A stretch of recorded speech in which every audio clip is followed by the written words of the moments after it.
3 rings for the elven kings under the sky, 7 for the dwarf lords in their halls of stone, 9 for mortal men doomed to die, 1 for the Dark Lord on his dark throne in the land of Mordor, where the shadows lie. 1 ring to rule them all, 1 ring to find them, 1 ring to bring them all, and in the darkness bind them in the land of Mordor, where the shadows lie.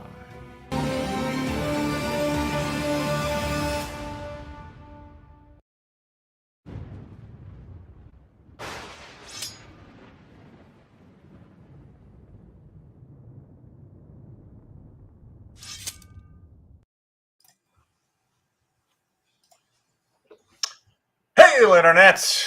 It's Matt here for the DorkLords, along with Joe and Dan, the brothers Krynn, hanging out in Canada. We are here today, obviously, talking about Fellowship of the Ring, Book 1, Chapter 9, At the Inn of the Prancing Pony. And also, Happy Eclipse. Actually, just passed over Chicago, just earlier this afternoon. I had my special glasses. Which are hilarious because they're good for one thing, and that's looking at the eclipse. I tried to walk around the apartment and these things. I was just running into stuff. Anyway, but it worked. It worked. I could actually see there was like a little crescent thumbnail of an eclipse, which was pretty awesome. And so what I did is also I looked for some Tolkien quotes. Did Tolkien ever talk about eclipses? He does. I'll bring that up, but also it relates to this chapter, so I'm going to wait till we get to the right moment in the chapter. But there you go. But so the eclipse is well timed, is my point. And we can also say this about it, because I kept seeing on Twitter for some reason and Substack, just comments from people saying, "Oh, it's the end of the world." Well, guys, it would have been, but we decided to rebook it. It just did not, everyone's schedule jived with the rapture, so we're putting it off by a few years, maybe 2030s or 2050. Yeah, I mean, we still have to get through several chapters of this book, so got to put that all on hold. Yeah. So awesome to see everybody out there. I see comments coming in from Mark Napdragon. Good to see you, sir. Yeah. Thomas. Thank you. Great to see you. And so, we're talking about at the end of the Prancing Pony, which I know Joe is particularly interested in because it brings in Strider. Yes. Although technically the next chapter is called Strider, so maybe it's a little more on the nose. But yes, we meet him for the first time here in this chapter, and it's funny because this chapter is seemingly so simple, but I found myself going down several rabbit holes for this live stream. But, on its face, you can sum up this chapter in a few sentences. So our Hobbit heroes arrive in the town of Bree, trying to be incognito. They go to Phelan. They go to the Inn of the Prancing Pony, as Tom Bombadil advised. They're welcomed by the absent-minded owner, Barleyman Butterbur. They get drunk. They make a public spectacle of themselves, and whether by accident or the will of the ring, Frodo wears the ring, disappears, causing a stir among the locals. One of the inn's patrons, a mysterious stranger named Strider, who knows Frodo's real name, offers his assistance. And it's like, all right, well, thanks for coming, everybody. That's a live stream. But no, but there's a lot going on here. So with that said, Joe and Dan, feel free to take it away. Take us through this chapter. With pleasure. Honestly, this is one of my favorites because Strider. Yeah, well, he's one of my favorite characters. Trotter 2.0. Better than the Capcom version of that Strider. Okay. Good call. Strider Hyaku. I'm not familiar. He's one of their Cyber Ninja characters. Okay. That's a deep cut. I like it, Dan. Yeah, but as for, all right, when we open up, we're introduced to Bree, and we get a couple of paragraphs of lore. Nothing but lore. Now, I'll just quickly analyze from the point of view of when I was studying literature and writing at various schools, most teachers of literature and writing would say, do not do this. This is a lot of exposition. But I will actually counter that and say, if it was good enough for Tolkien and Howard, do it. And remember, there was a time when every writer did this, from Walter Scott to Alex Dumas to even Stevenson. Everybody did this lore drop kind of thing, where they just drop a lot of exposition on you at the start of a chapter. And it's just part of that older writing style, and it's important. And this cuts across multiple cultures and languages. It's not just England or Texas that did this. There's, well, northern US, there's Quebec/France, there's Japan. Everybody does this. But anyways, Bree is the chief village, as we find out in the opening paragraph, of Breeland. And how very, I just have to compliment them on their name selection for their chief village. Well, there's even more to that. We'll get to that a little bit later, but Tolkien mentions that there's a Celtic reference here, and so Bray is hill, and so when you talk about Bree Hill, it's like hill. But yeah, anyway. Yep. But what he's also doing here is putting a bit of a chicken and egg situation. What came first, the chicken or the egg? Was it first Breeland or Bree? Good point. The land that is Bree. You're right, Knapdragons. Strider does. We'll talk about that too, but he does look sus in the very beginning. There's a quality to this whole thing that, like, everybody should be mistrusted, including this stranger named Strider. Poor Strider. He's so unappreciated in his time. And we get a bit of a geographic description of the area, with Combe being in a deep valley a little to the east. We have Staddle on the other side of the hill. We have Alshet, which is, I know I'm not pronouncing it right. I know English speakers have a different way of pronouncing it. Thank you, Matt. Yep. It's just, I pronounce it because I'm French, so I go with the French. Yeah. That's fine. I believe I looked it up actually, and I think the CH sound is supposed to be like the CH in Lach as opposed to the CH in church. So it might be like Marquette, but that's fine. Do your thing, sir. Alshet is on the edge of the Shetwood, and I only pronounce it that way because, as I said, French. Which also is wood. But anyway, wood. Tolkien was trolling people here. Yes, Thomas, that crossroads idea, we're going to talk about that in just a second. That's actually pretty damn important, frankly. It puts this real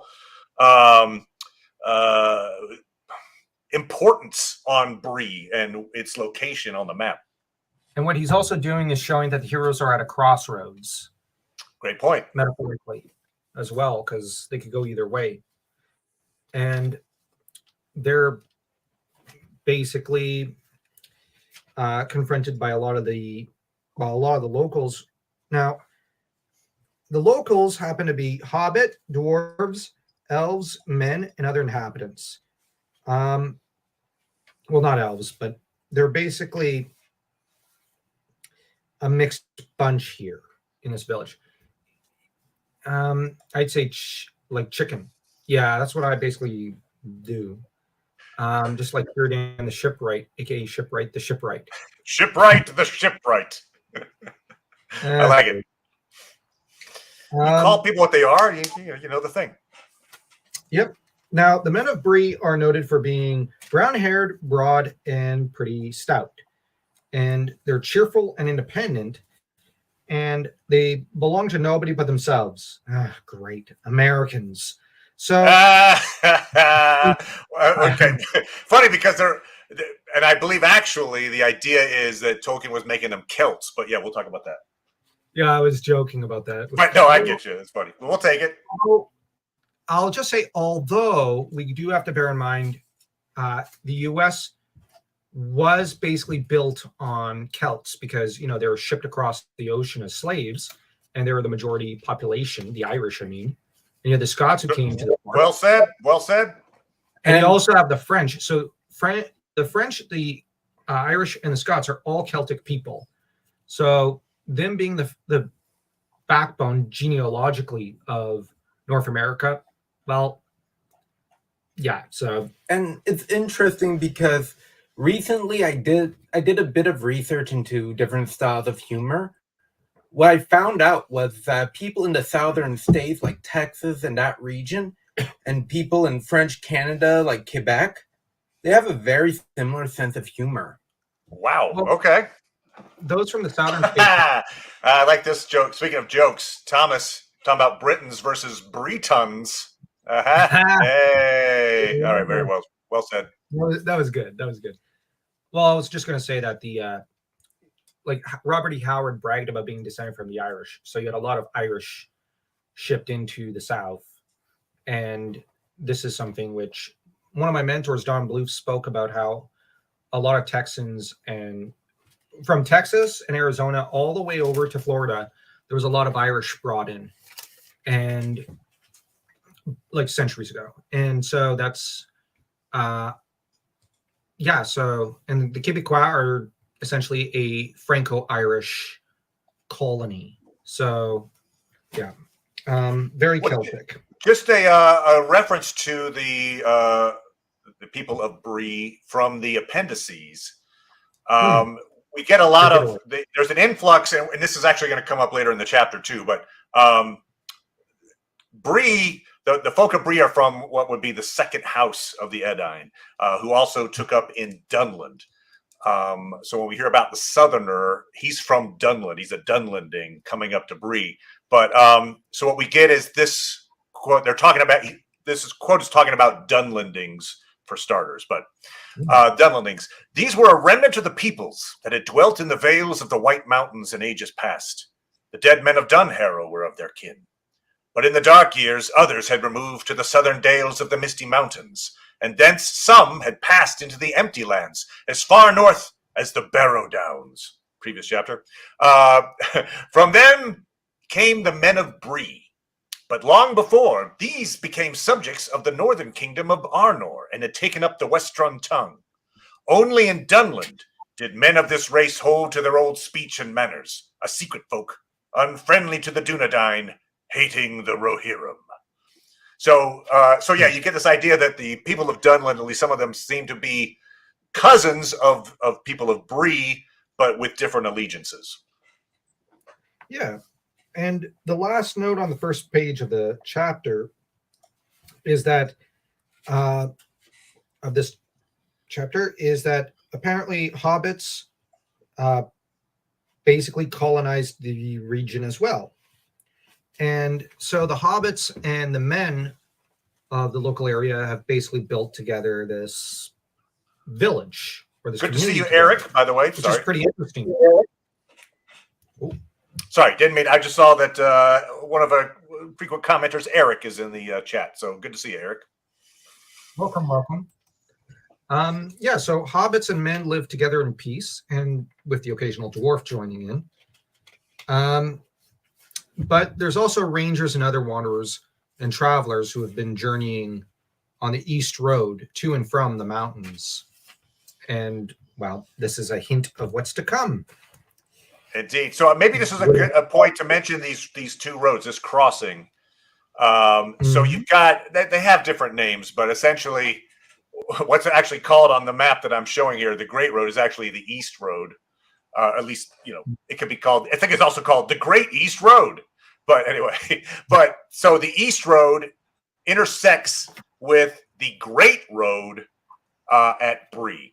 And we get this little quote. So we know that at least as far back as when Isildur was killed in the year 2, these roads, the Northern Road or the Great Road existed. It says, in those days, the only Númenorian roads were the Great Road linking Gondor and Arnor through Calenarthon, Rohan, then north over the Gwathlo at Tharbad, and so at last to Farnost, and the East-West Road from the Grey Havens to Imladris. These roads crossed at a point, Bree, west of Amansul, Weathertop. So we see that, yeah, this is a pretty major point where a lot of travelers are going to be meeting. You would think that this has probably always been some form of, if not an inn, some form of a rest stop or something. It's probably over the ages, this inn is probably the last in a line of rest areas at this crossing. But we also get this interesting quote from the Silmarillion about the East Road. What I feel fairly confident we're talking about the East Road when it talks about this. It says, few of the Eldar went ever to Nogrod and Belagost, save Eol and Maeglin his son. But the dwarves trafficked into Beleriand, and they made a great road that passed under the shoulders of Mount Dolmed and followed the course of the river Askar. So the dwarves made the East Road back in the First Age. So this thing has been around for several thousand years. And obviously when Beleriand was sunk at the end of the First Age, that part of the road was destroyed. But, this part of the road that was leading into Beleriand still exists. So this is a very, very ancient road that is intersecting with this road that was completed by the Numenorians. Anyway, all right, there you go. Sorry, a little extra significance to the Inn of the Prancing Pony. And what I'll say is that despite his dislike for the Roman Empire, I think there is some inspiration here from Rome's many, many roads that ran up and down Europe, and that, quite frankly, kept it, like, kind of united it, but eventually just, there's only almost broken remains today, but there's still many of the roads still standing. I think the Via Appia is still standing from what I hear. So, right, you're absolutely right. The idea of these old Roman trackways that are still in England that are now still followed, still in use, a lot of them, and they would have had these rest stops along the way at kind of regimented intervals.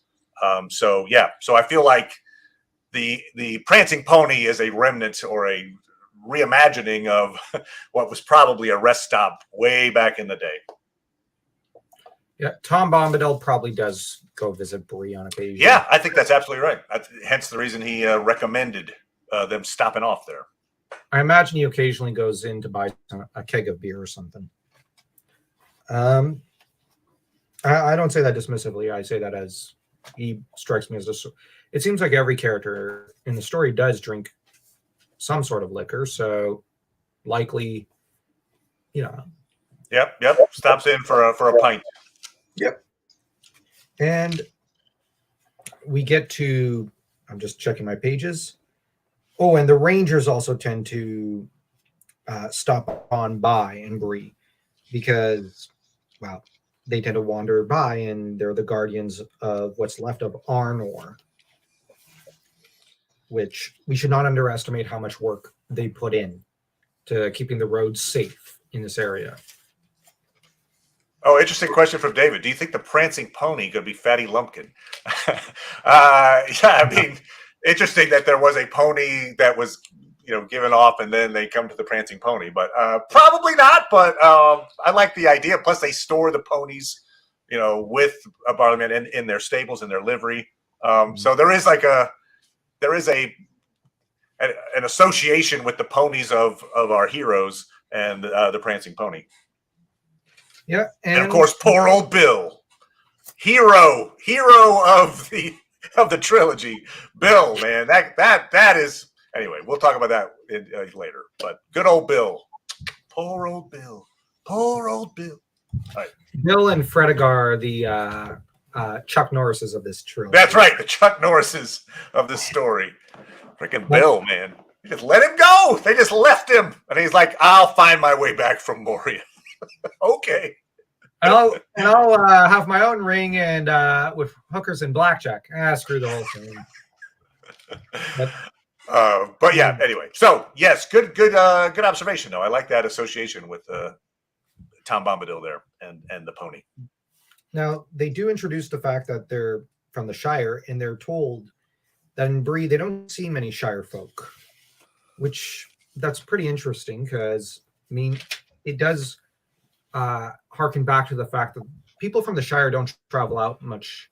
They're a pretty insular people, and the Bree folk, I wouldn't say they're insular, but they are kind of guarded.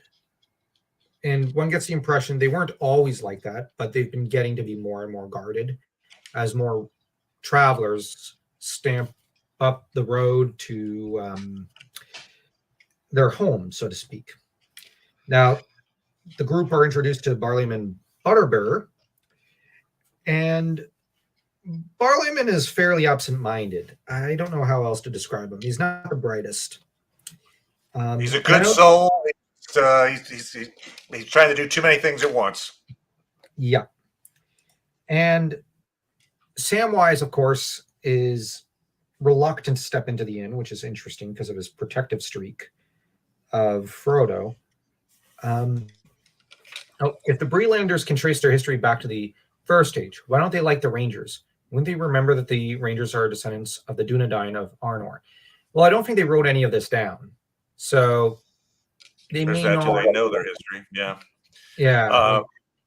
Also, if they happen to, great point that they did swear their allegiance to Arnor in the somewhat recent past, even here in the Third Age.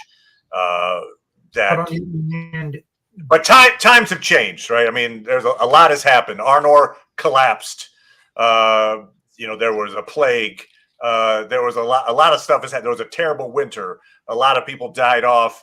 In fact, there's so fewer people in this area now than there used to be. I could imagine that with the dynamics having changed within a couple of generations, people kind of forget, what the government used to be in this area, perhaps. And there's kind of just we live this simple life of what we know, and boy, there's these odd folk that seem to live out in the trees and don't really want to associate with us. Maybe they think they're better than us, and so we're gonna shake our fist at them. Maybe something like that. Basically, and you also got to bear in mind they're Celtics, so they're naturally going to be a little. Well, the French term is chialeux, which is to say whiny. Oh, okay. I say that despite being a Celt. We are a whiny bunch. We're never happy unless they're complaining. But I don't like the complain. I mean, stop whining about whining. Anyways, you have good to see you, Tinky Yuki. Tinky Yuki. Interesting name.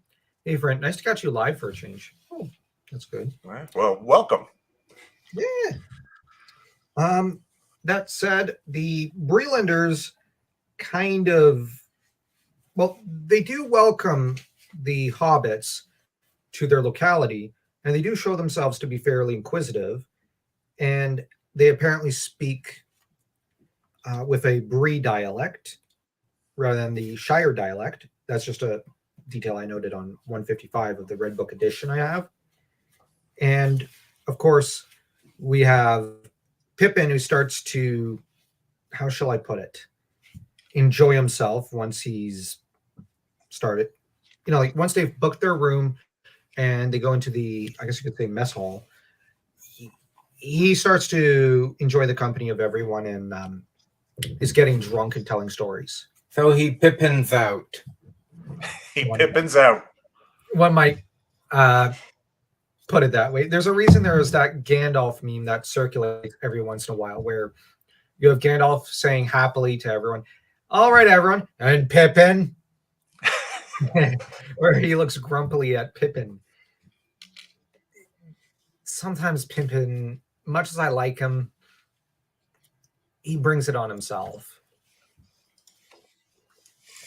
Yeah, I mean, they've all got their own little part to play in this, and Pippin is kind of the loose cannon at times. And as I'm sure if Thomas is in the chat, Thomas will also say that he is, behind the scenes, the greatest manipulator in the entire trilogy. He says it with a smile on his face, but yeah, you can make the case that Pippin, all of Pippin's actions carefully calculated to destroy Sauron. But yeah, okay. Anyway. Yeah, just like Jar Jar Binks's actions are carefully calculated. Correct. Bring down Palpatine. In a very Jar Jar Binksy way. Oh my gosh. Now I've lost my train of thought. Okay, while you're looking for your to get your place back, I'll mention this. Just a little bit on the history of Bree versus the Shire. So you've got in the appendices, it kind of gives, it's those whatever it was called, the Chronicle of Years or whatever. So in 1300 of the Third Age, we get this little reference that says, evil things begin to multiply again. Orcs increase in the misty mountains and attack the dwarves. The Nazgul reappear. The chief of these comes north to Angmar. The Perianath, hobbits, migrate westward. Many settle in Bree. So 1300 is when the hobbits generally migrate to the west, settle in Bree. So they haven't gone all the way to the Shire. They stop in Bree. A few years later, 1356, about this time, the Stoors leave the Angle and some return to Wilderland. Okay, so there's the Stoors, the Fallowhides, and the Harfoots. So you get your three branches of Hobbitdom. The Angle is a region that's basically between Bree and Rivendell. So the Stoors were taken up just to the east of Bree, and then they left. And some of them went back to the Gladden Fields area, where many years later you're going to have Smeagol living with the Stoors, and he's going to eventually find the ring, of course. And then some of those Stoors went to Dunland. They went south. And so in some ways you've got a little, almost like an analog to Bree in Dunland for a while there, where you've got hobbits living with men. And it's the same groups. Remember, I told you that Breelanders and Dunlandings have a very similar lineage. And so it's odd. It's interesting that you had Breelanders living with hobbits, and then where else on the map? Dunlandings living with hobbits. And then in 1601, so 300 years later, hobbits migrate from Bree toward the west and are granted land beyond the Baranduin by Argaleb II. 30 years later, 1630, they are joined by Stoors coming up from Dunland. That's when all the tribes get united. So anyway, just to say, there is this, Tolkien plots out kind of the trajectory of when they got to Bree, when they got to the Shire, which groups did what. So anyway, just in the chronology of events. Oh, right. And the Haleth lived with the Druidine as well. Yes, you're right. Down in that area. Oh, and just as an aside, Dan and I pretty much just reached that point in our Silmarillion podcast. Oh, okay. Awesome. Oh, and Mark is bringing up well done, Mark. We mentioned that if only Frediger. So if Frediger was there, he would have done his Frodo, Mr. Underhill impersonations. Stop Pippin from being a fool of a toque, while Frodo would be safe in his room. Yep. Well said, Mark. Well said. Yep. Hero of the story, Frediger. And he would have redirected the Nazgul, and they would have ended up way off the mark. Yep. Along with Pippin. And just to get into a bit of the men of Bree, they have names like Rushlight, Goatleaf, Heathertoes, Appledore, Thistle, and Fernie, not to mention Butterbur. As to the hobbits, they had names such as Banks, Brockhouse, Longholes, Sandheaver, and Tunnelly. And there were several Underhills from Staddle. I like Tunnelly. That's pretty funny. Anyway, I make tunnels. On that note, I actually have a pretty appropriate quote, again, from the appendices, Tolkien writing about these languages here. So he says, the names of the Bucklenders were different from those of the rest of the Shire. The folk of the Marish and their offshoot across the Brandywine were in many ways peculiar, as has been told. It was from the former language of the southern Stoors, no doubt, so those ones that came up from Dunland, that they inherited many of their odd names. They had a style that we should perhaps feel vaguely to be Celtic. Since the survival of traces of the older language of the Stoors and the Breemen resembled the survival of Celtic elements in England, I have sometimes imitated the latter in my translation. Thus, Bree, Coombe, Arquette, Kentwood are modeled on relics of British nomenclature, chosen according to sense. Bree, Hill, Chet, Wood. We mentioned that, Wood. But in any case, so he's acknowledging that this language from the Breemen and the Stoors has a kind of a Celtic homage to it. And Elfriend notes, the Druidine seem like reasonable people. If they didn't go beyond the borders, they don't exactly waste their Elvish on it. I gotcha. Yeah. Oh, and it's just funny. You're like, I think I named myself after them. Yeah, the Druidine are a really interesting group. I've done a couple of videos about the Druidine, and they have, they have a really mysterious past, but they have seemingly magical abilities as well, and and a rich culture. One might say something a little similar about the Scots and the Welsh in the north and the west of the island of Great Britain, respectively, given that both of them, especially the Scots, there's a brief period in late antiquity, early medieval period, which kind of disappears from the written record for a few centuries. And very rich culture, but there's a lot that we don't know, because you have the Scots who organized into Pictavia or Pictland, and from there, it evolves into Dalriada in the west, which is the Western Isles in Pictland. But we don't know much about the era. We don't know the names exactly of all the kings, and it's not until almost the year, I think, 848 or so, that we finally get a figure rides onto the scene, and we can say for sure what's going on. Well, I should just note too, then, if we're giving Dunland, if Tolkien is saying that Dunland has a Celtic influence to it, I would say the Rohirrim have an Anglo-Saxon, certainly, homage to them. So you've got kind of the Celts versus the Anglo-Saxons. The Dunlandings versus the Rohirrim I think it's kind of played out in that way. Oh, great. Now I got to cheer for the Druidine. Oh, very good. Look at this. Cimmerian. Enemies.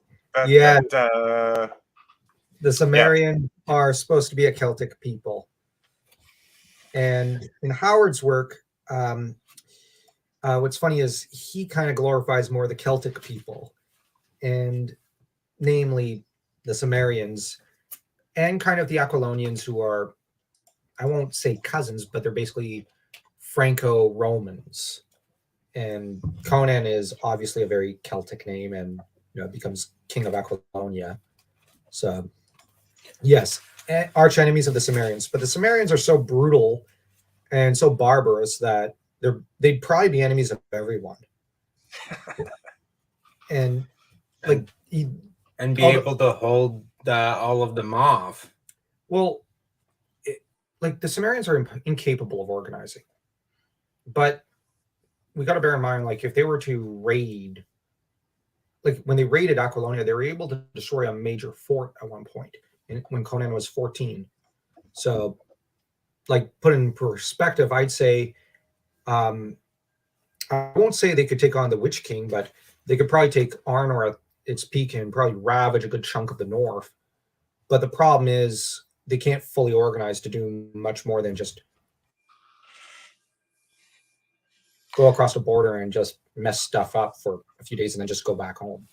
They're As Thomas really mentions, yes, the Anglo-Saxon Britain tension is, I would agree, quite prevalent in the Tale of Helm Hammerhand.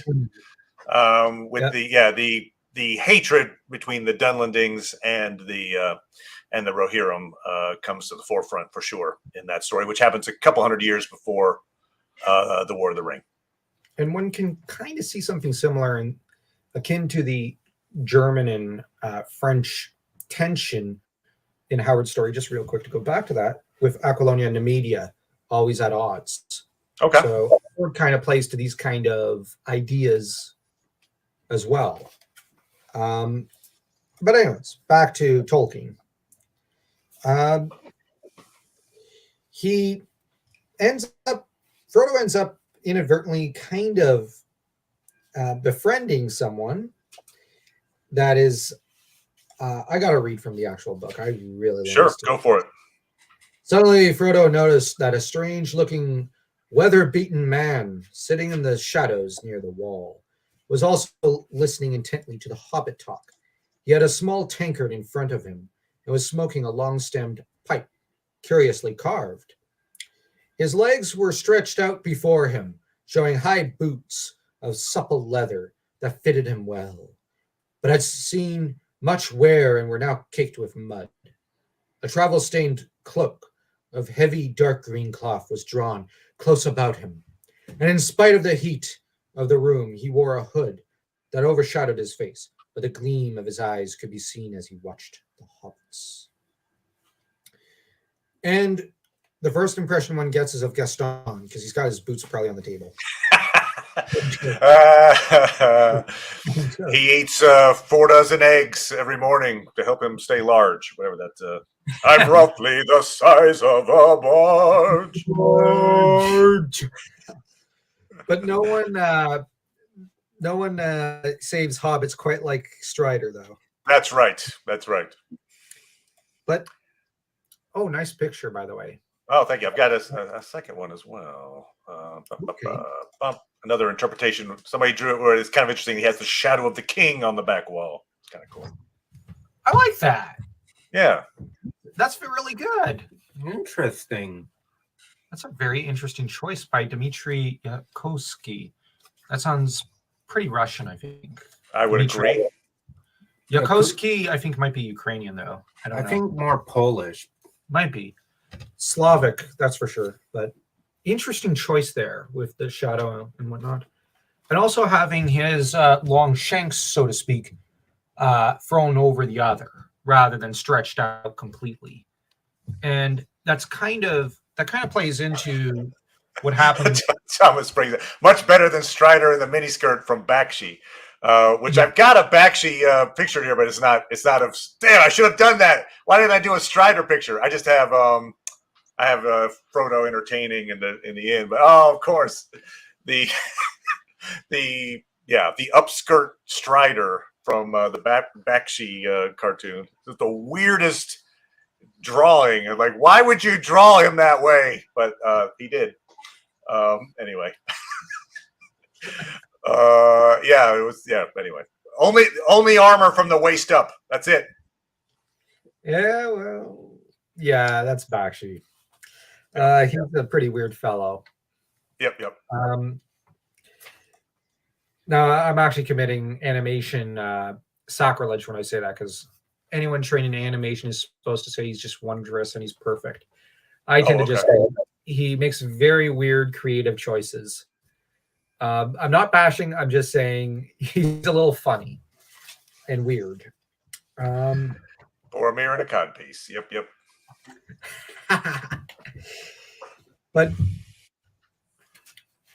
But what I like about this picture is that it does a good job of kind of hiding how long his legs are, which that's kind of like, although Frodo can kind of see them, he doesn't realize exactly how tall Strider is.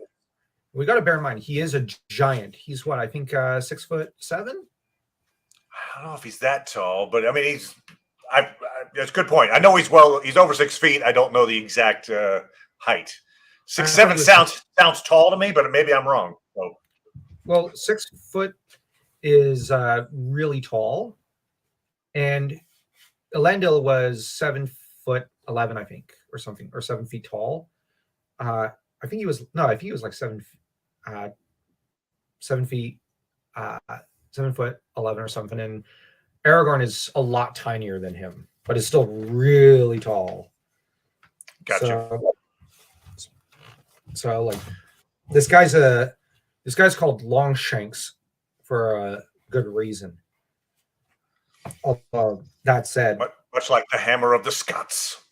Yeah, Although the difference between Edward the First and Strider is that a lot of differences. yeah, Strider's actually a good king. He's not like Edward was a terrible monarch.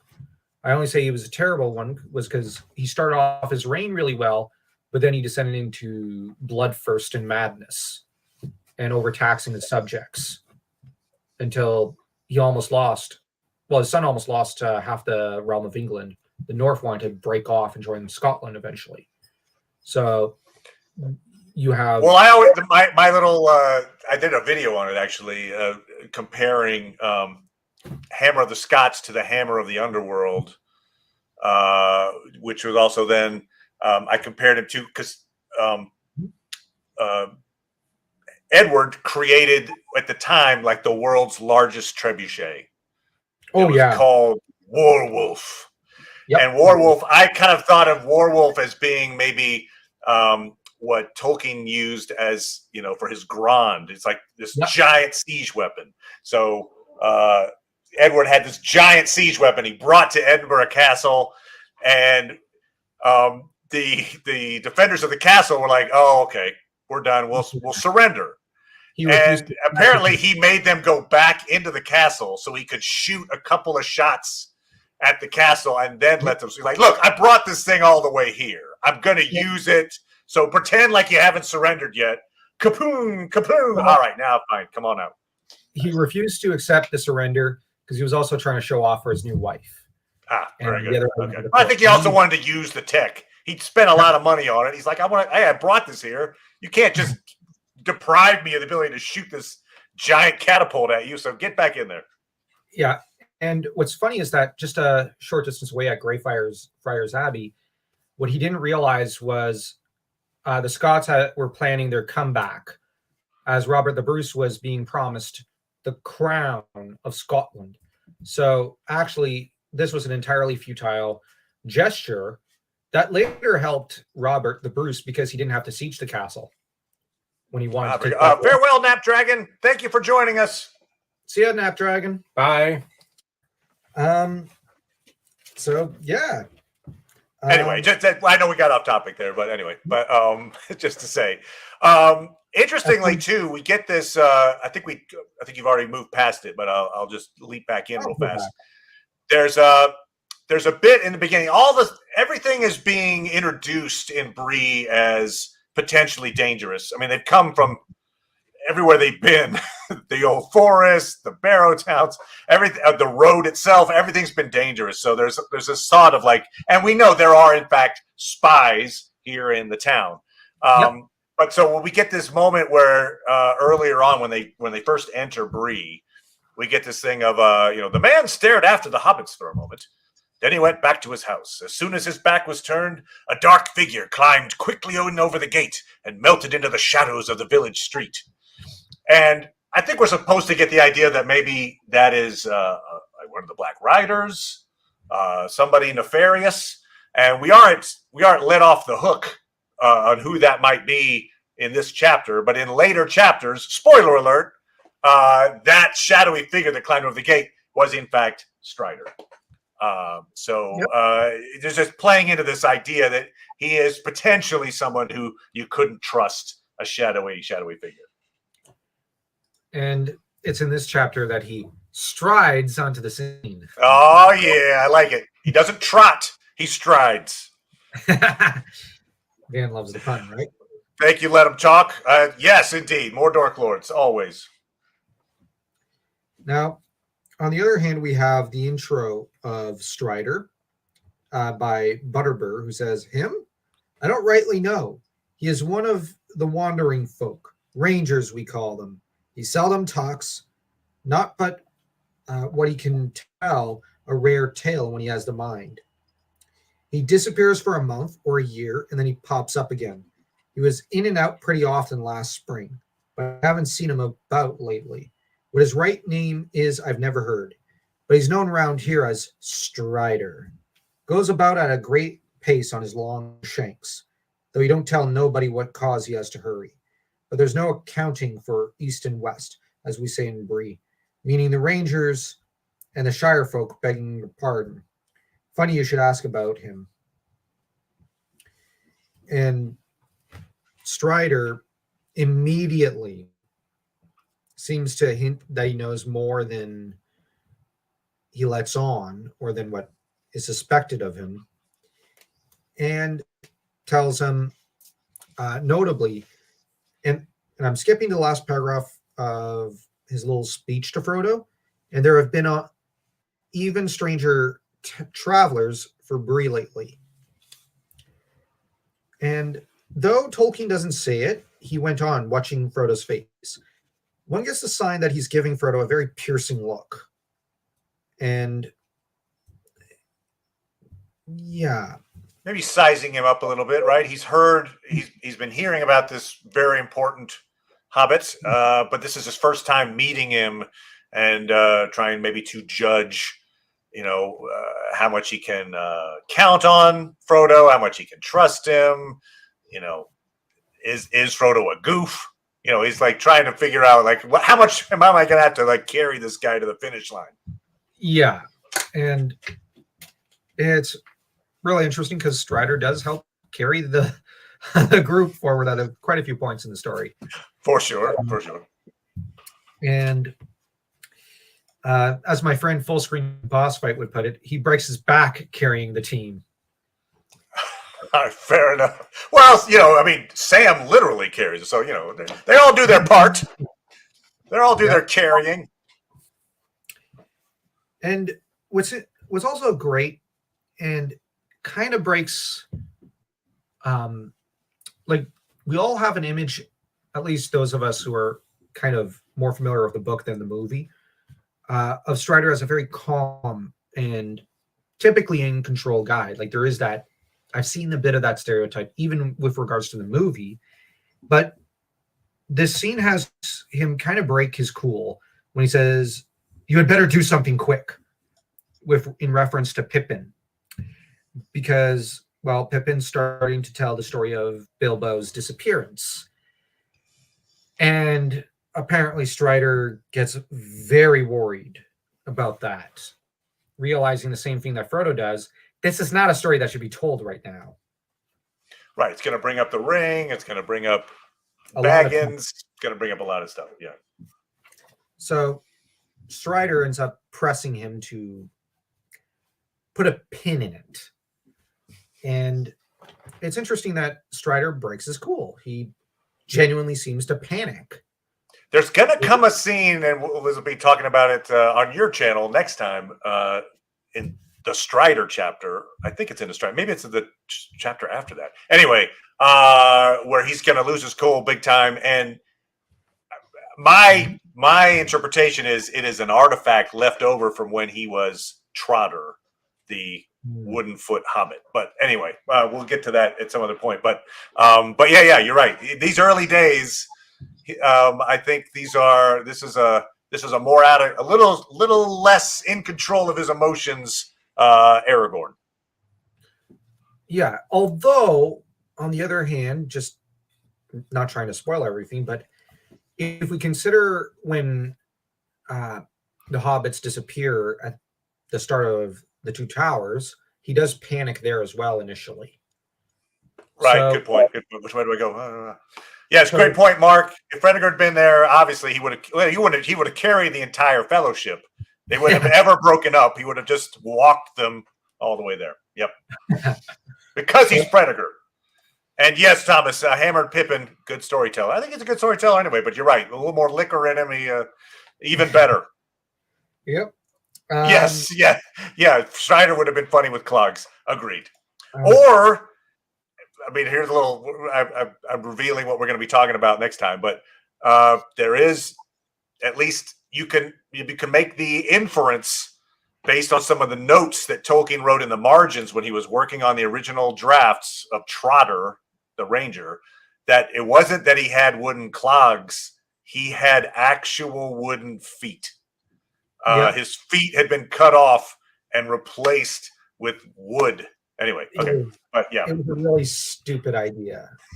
Well, and you know what? It didn't get in the book. So we thank heaven. Yeah. But, the thing I like to, I tend to say about those early drafts is that I did read them, but I didn't really like most of them for the most part. And I think they're phased out for a reason. And I think that I really think heavens for Christopher, Edith, and Jack Lewis and Warren Lewis and the other Inklings, because without them, we wouldn't have such a good book. And no, it's true. I mean, the first draft, the second draft, the third draft of anything is probably not going to be as good as the 10th, the 15th draft, whatever. So yeah. He drafted it until suddenly it all made sense. Yep.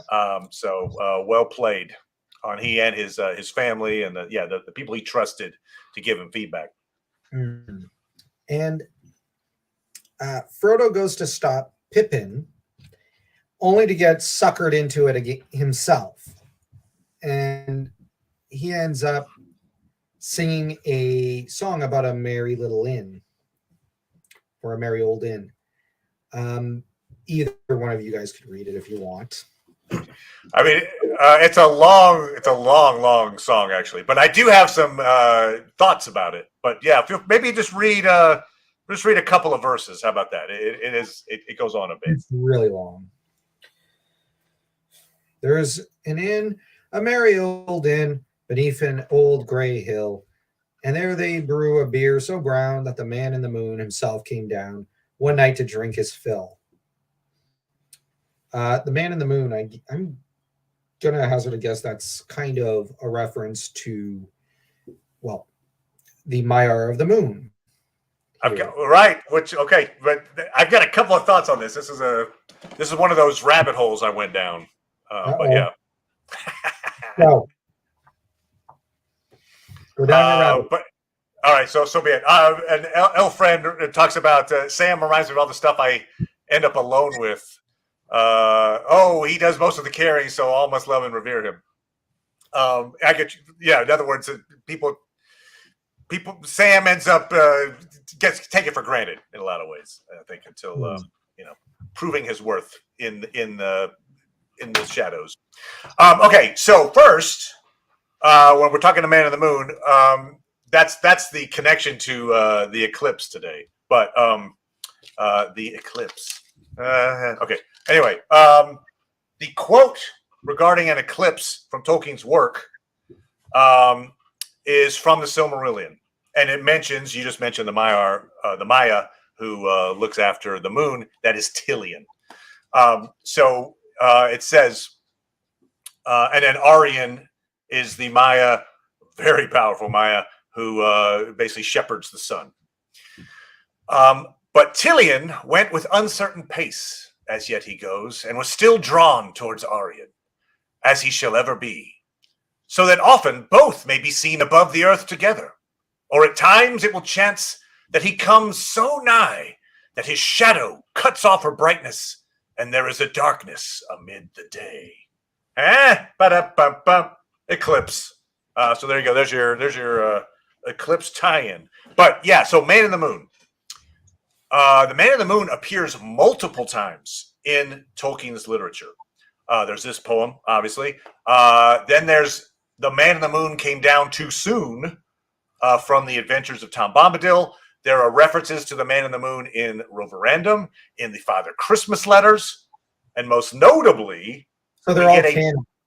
They're right. They're all canon light. Most notably, we get a backstory for the Man in the Moon in the book of Lost Tales, Part 1. Again, is this canon? No.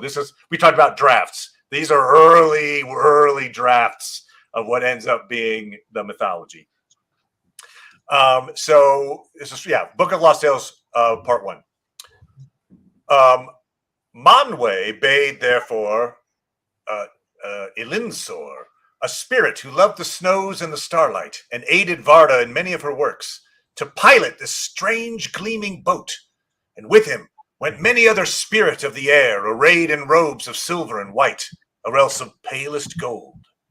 But an aged elf with hoary locks stepped upon the moon unseen, and hid him in the rose, and there dwells he ever since, and tends that flower. And a little white turret he has builded on the moon, where often he climbs and watches the heavens, or the world beneath. And that is Uole Kuvion, who sleepeth never. Some indeed have named him the Man in the Moon, but Elinsor is it rather who hunts the stars. So anyway, in this very early draft of things, the Man in the Moon was this elf who sneaked on board the moon and now is riding it across the sky.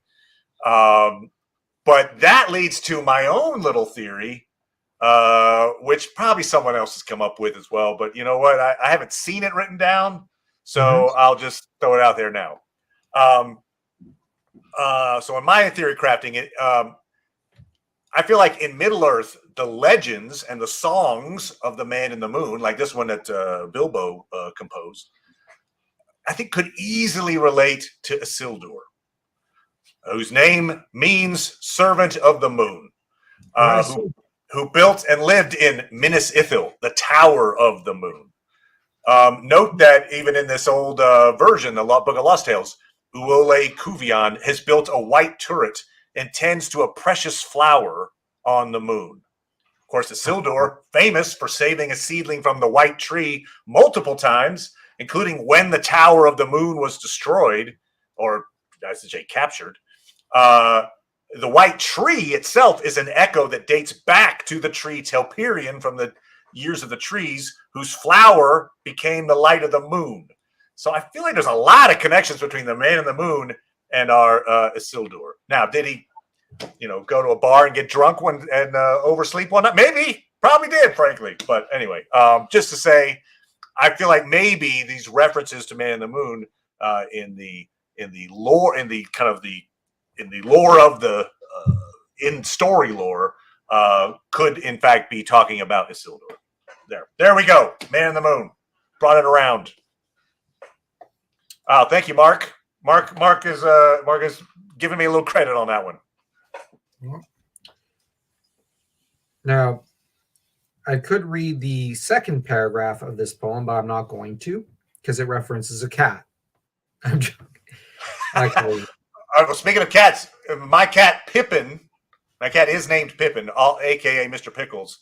I did put a slide of him in here just because I thought we were talking about Pippin being, silly. There he is. There's Pippin doing his thing. You can see Mordor there. He's just south of Mordor. That's why he's hiding his gaze. He can't. That's right. And he's ashamed because he's That's right. thinking about That's how right. He's a great storyteller, though. Yeah. This is the actor who should have played Pippin. That's right. Got the pink nose and everything. Just like how Leslie Nielsen should have been Elrond.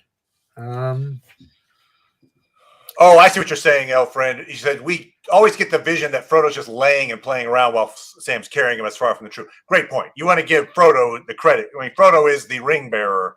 Frodo is carrying that uncarryable weight. And that's so right. Great point to just not say that, oh, yeah, he was just along for the ride. Yeah, certainly not. Sorry. Certainly did his heroic part. Thinking of Pippin as a cat made me think ring bearer. Frodo as a bear. Oh, I see. The ring bear. Well, he's like Beorn somehow. Yeah.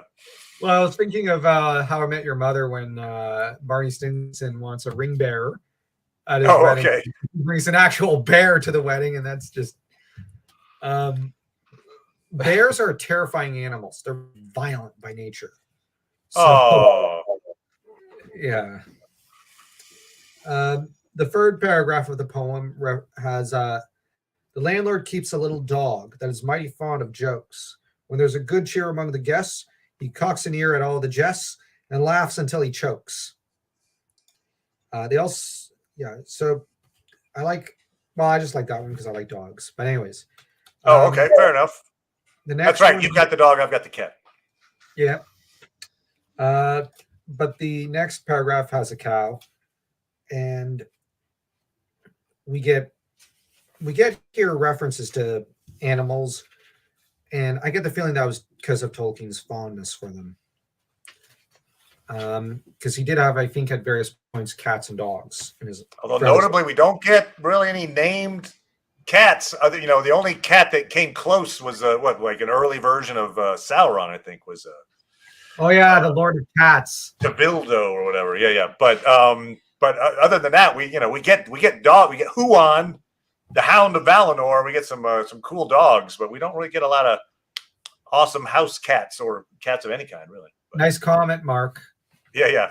Pippin the cat doing a Pippin the Hobbit impression after a scolding from Gandalf. Fool of a Took. Yep. That's the. Oh man, I just got scolded. That brings to mind another question. Right. Well, great point. Queen Beruthiel, good point. We get that reference to Queen Beruthiel and her cats? But yeah. Well, enough about the crazy cat lady. Passing reference. Yeah. The thing about, well, it still fits with Sauron, kind of, in terms of the themes with the feline, because he thinks he's so perfect. Hi-yo. I have to crack these jokes.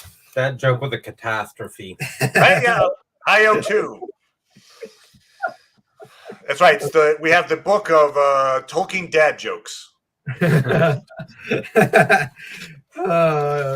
wonder if he would have liked those kind of dad jokes. There's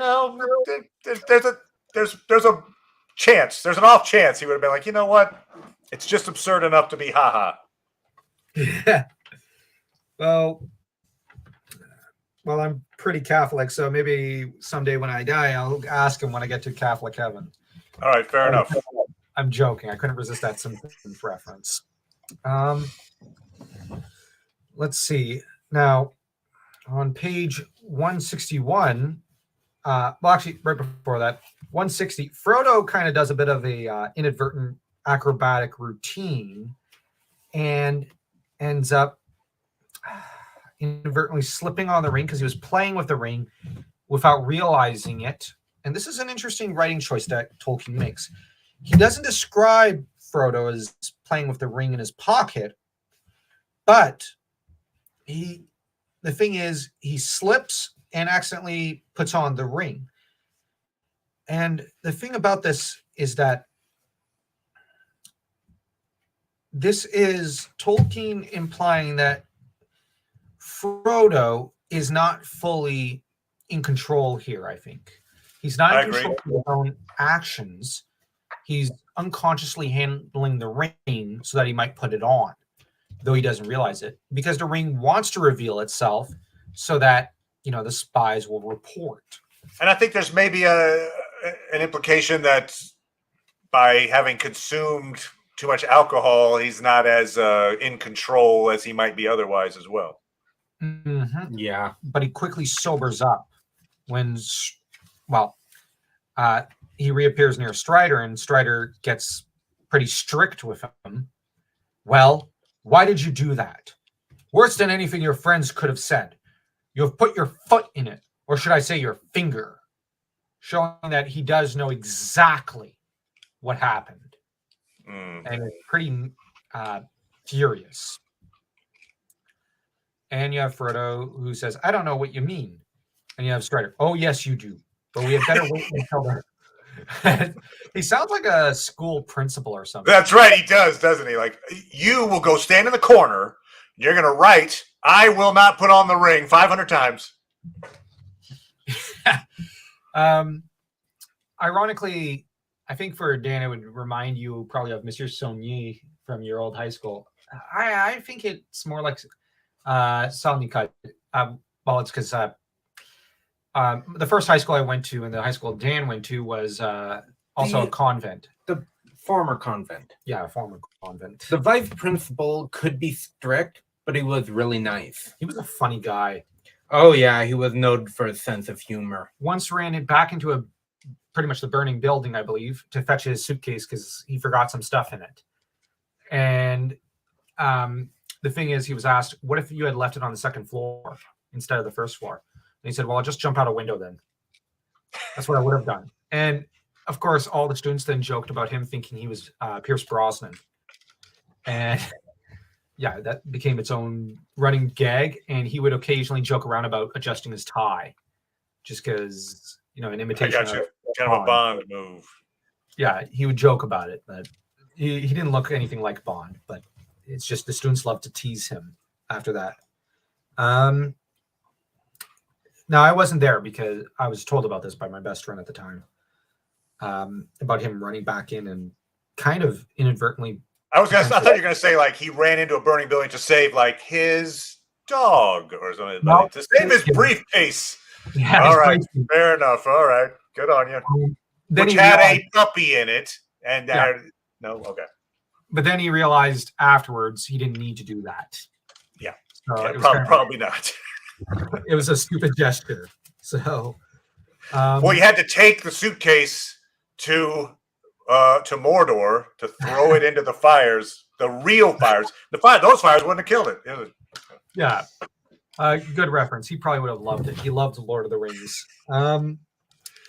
And Strider, of course, isn't the most, well, I don't know whether to say he's the most furious person there, as the locals burst into a fit of fury, including Mr. Butterbur, who is pretty upset about the broken crockery and the entire incident.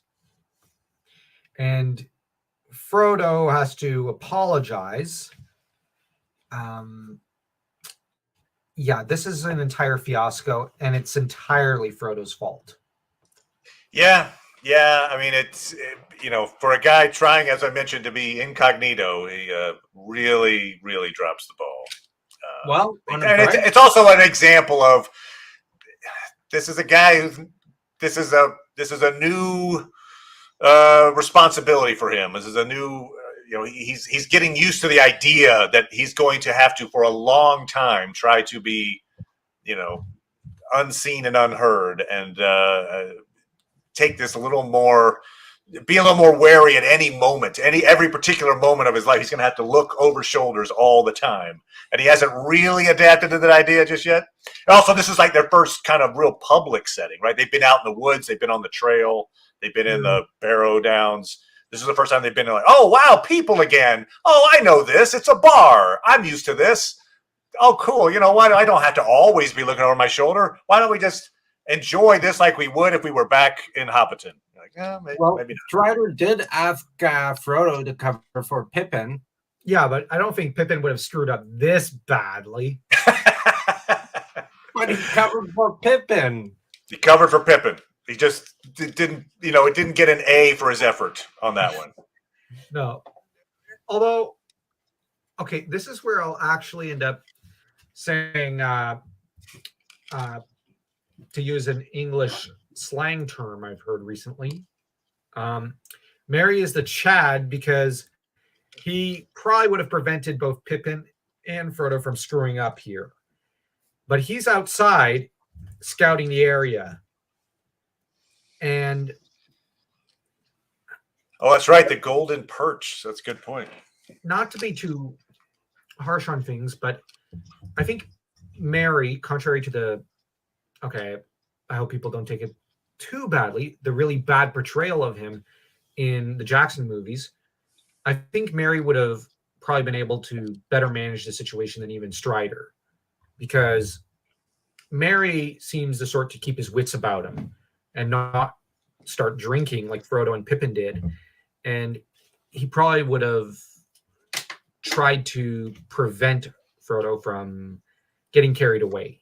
He seems also in some ways maybe the more socially aware, a little more, Anyway, he's the most pragmatic, and he's also the most well-traveled.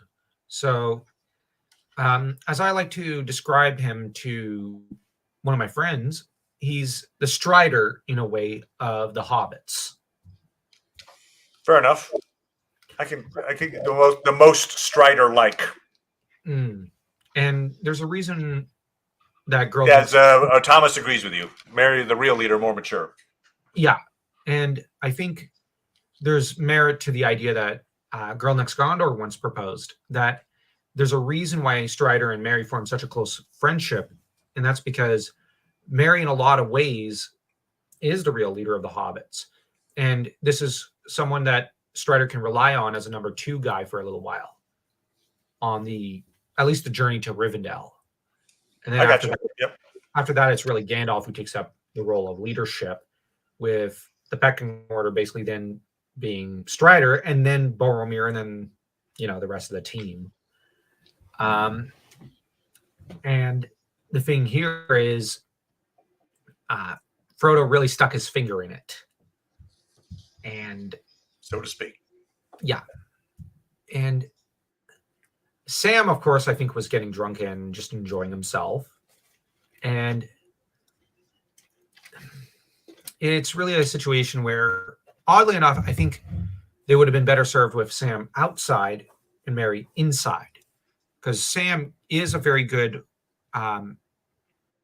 scout. He is reliable, but when he's inside, he wants to relax. So it might have been better if Merry had. This is where maybe Merry did fail as a leader in a way, as he took on the duty when he should have given it to Sam and kept a hawk's eye on Frodo and Pippin. But he trusted in Frodo and Pippin to be level-headed. So on the other hand, he trusted his friends to be reliable. They weren't. So in that regard, it's not exactly a failure. It is, but it isn't. At least that's my analysis. Thomas mentions that he was the one who organized the house in Crick Hollow, and he's the only one who trains witticisms with Frodo. Interesting. Yeah.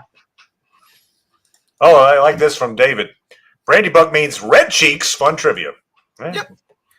And I think what this chapter also shows is that each of the 4 hobbits inherited a different trait of Bilbo.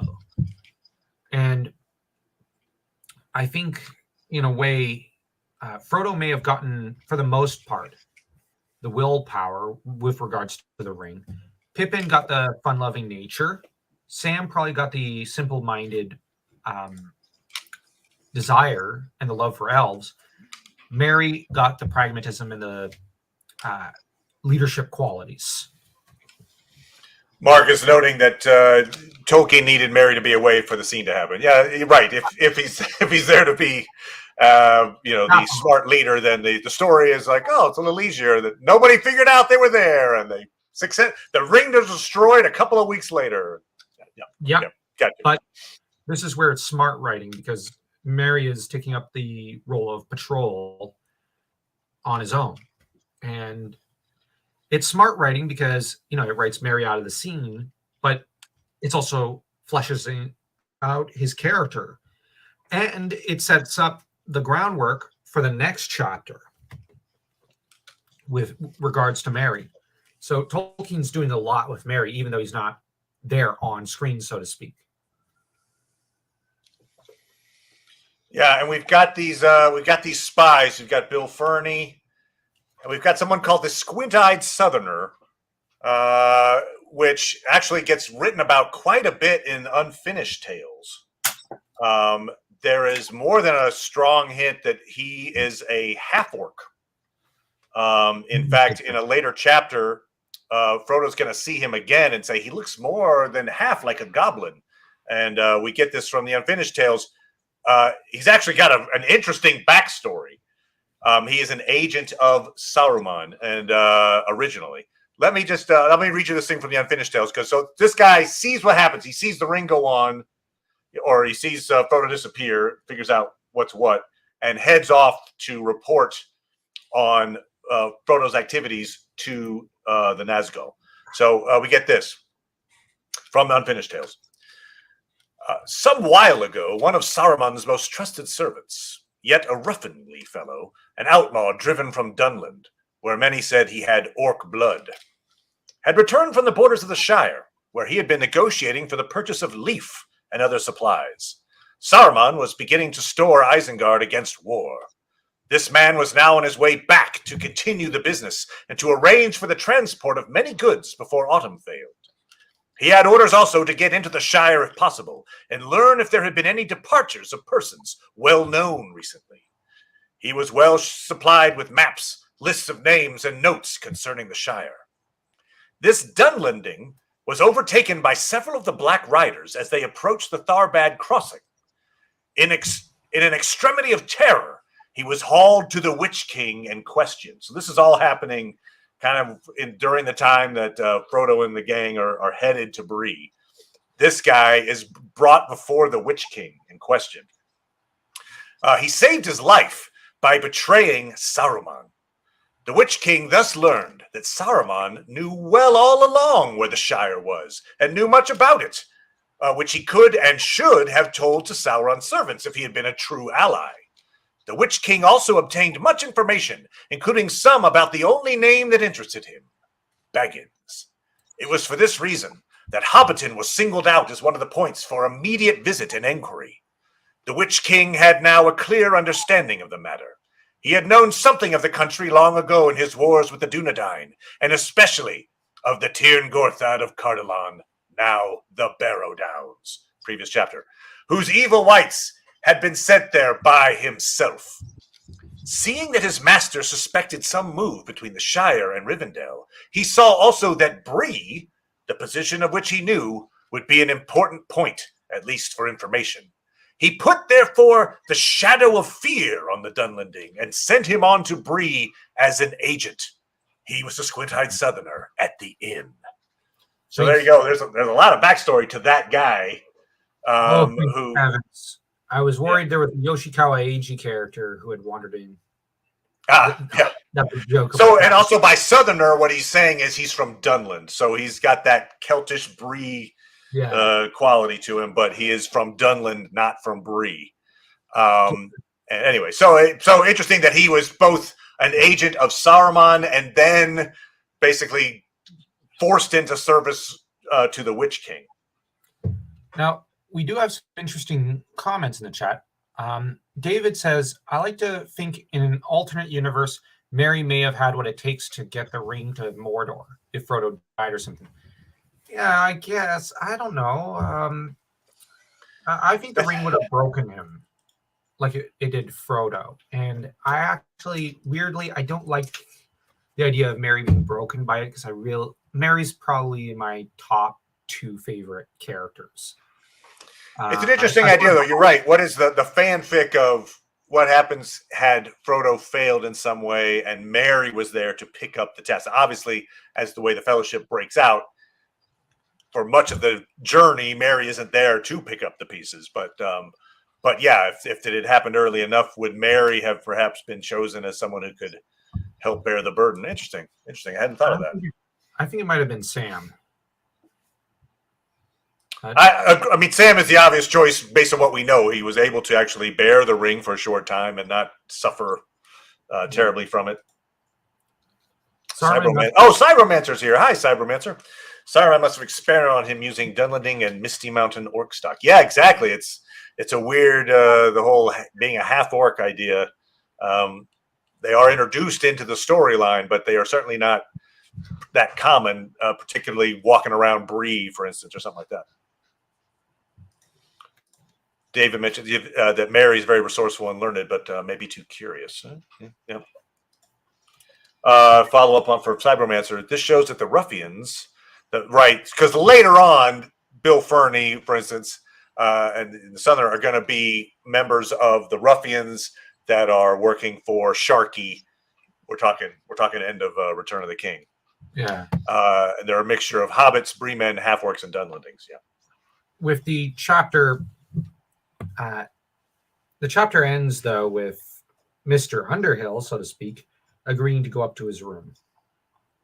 Oh, I did like that bit earlier on in this chapter where he says, they're like, who are you? And he's like, I'm Mr. Underhill. They're like, oh, there's a bunch of Underhills around here. What's your family like? And like he's having to I'm not that Underhill. I'm the one from the Shire, and you probably don't know anything about my family. Ha ha ha.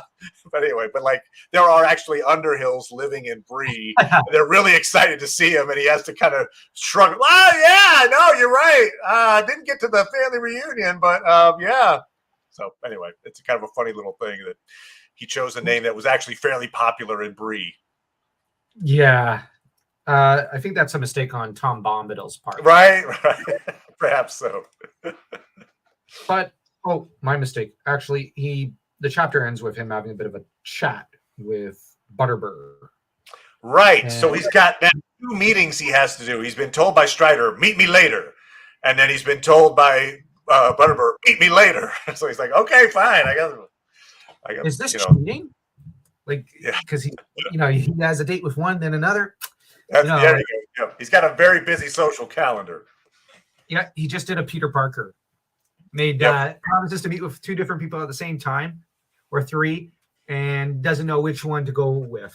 And he's got a goblin following him around, a green goblin. Yeah, and Hobgoblin. Yeah, maybe that's better reference. No, Hobgoblin and Green Goblin. Yep. At the same time. At least it's not Sailor Venus from Sailor Moon. I mean, she's the type who set up 2 dates at the same time. Really? I didn't know that. Okay. There was actually one episode where that happened. Okay. It's been so long.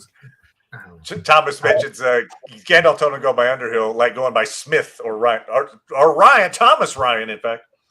Yeah, exactly. So right. It's like there you'll be almost safety in numbers. Like, oh, he's another Underhill. I thought it was Bombadil who said Underhill. I think he's right. I think the Underhill name maybe traced back to when they were still in the Shire. Oh, okay. Anyway, but yeah, but you're right. There was the sense of Tom Bombadil lived Underhill, and that name came up a few different times. And so when Frodo mentions it out loud, it seems like it's come as a result of staying with Tom. Yeah, I'll ask genuinely, how did you guys enjoy the chapter? Because we all know I loved it, but you're asking the commenters out there? Them too. Yeah. Well, for me, I enjoy this chapter quite a bit. I mean, I do like, as you mentioned, they're coming to a crossroads, but also just like the dangers that Frodo's been facing up till now have been, out in the wild, have been of a certain type, mystical and natural. And now we get the dangers of just being in an urban environment. Like, oh, there's actually a lot of dangers here too. And so it's a new kind of danger that he's having to navigate, and it has done poorly at it so far. How about you, Dan? Oh, that's interesting, Cyberomancer. In early versions, all 4 hobbits had secret identities: Hill, Brown, Rivers, and Green. Well, I mean, why not, right? You would, in some ways, you would think that would make sense. One guy goes undercover. The rest of you just say who you are, and then, but yeah. Act real cool, as Family Guy once said. Act real cool. Fly casual. I actually really enjoyed it. Frodo should have chosen another family name from the Shire. Maybe Sackville Baggins. Well, like got the Baggins that way, I guess. Would have worked better. No, that would associate people with Baggins. But no, right. I hear what you're saying. Yeah. There are plenty of names. It could have been a Proudfoot. Or a Brandy Buck. But I really enjoyed the introduction to Strider.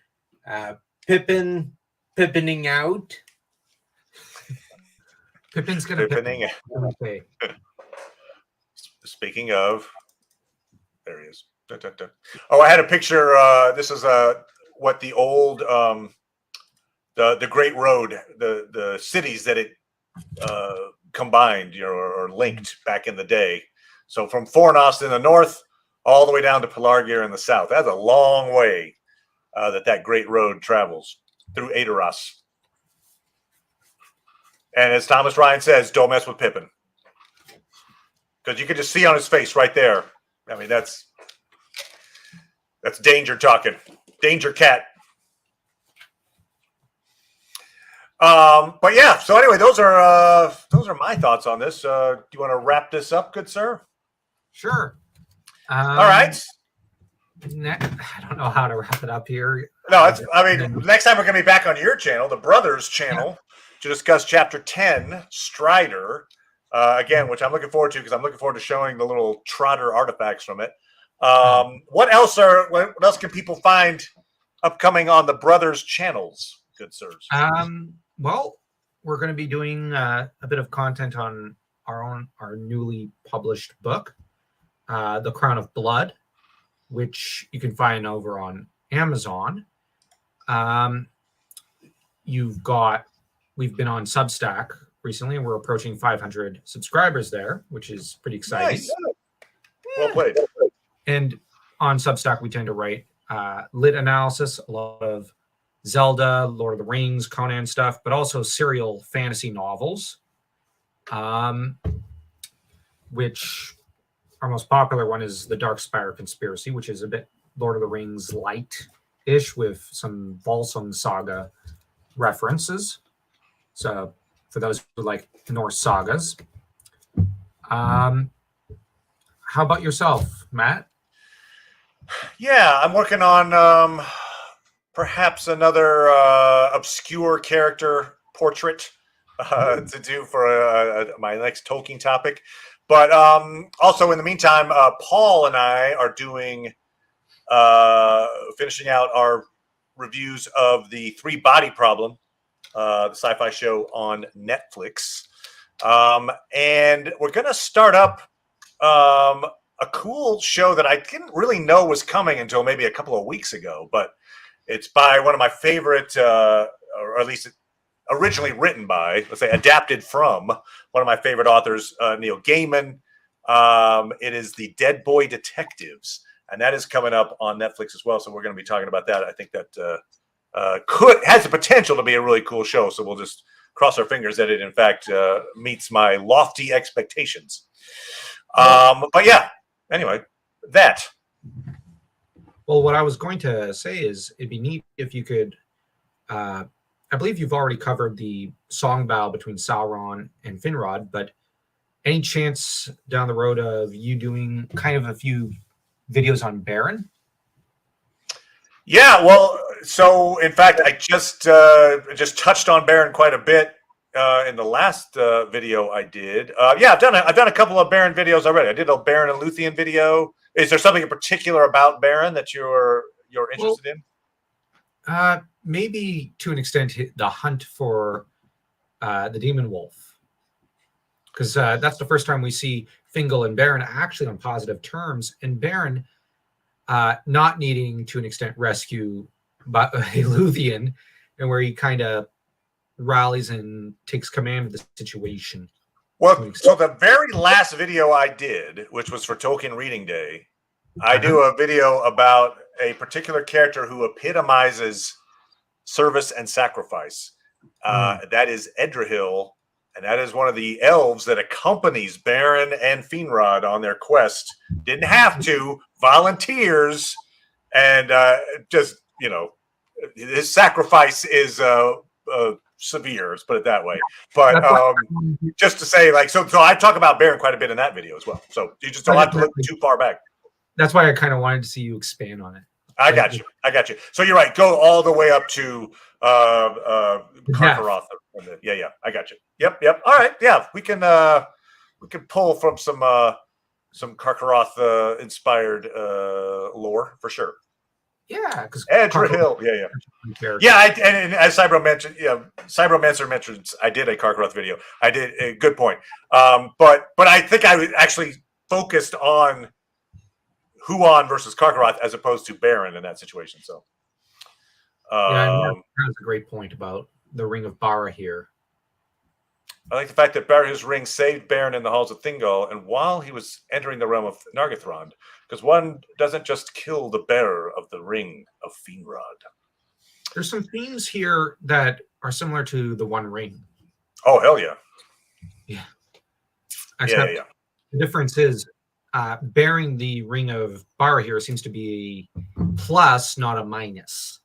Well, except in some ways, you know, Finrod gives that ring away as a symbol of his oath, an oath which is going to kill him. And so in some ways, there's the weight, the ring itself carries this almost like a curse. It's not a curse, it's his oath. His life was saved, and he's basically giving a life, he's out of blood debt. But just in some ways, that ring carries with it this blood debt. So there is a bit of that going on. Yep. Cybromancer mentions, I would love a video on the first stage Easterlings or incomers. All right, fair enough. I've done an Easterling video, but more so just particularly about the Easterlings that participated in some of the wars of Beleriand. But yeah, okay, good call, Cybromancer. And lastly, folks, don't forget, if you haven't already, to hit the like and subscribe button here on DorkLords. Well put, sir. And go over to the brothers Krynn or the brothers Arda and like and subscribe over there as well. Thank you, everyone, for joining us. Many thanks to the brothers. And we'll see everybody next time. Bye. Reboot.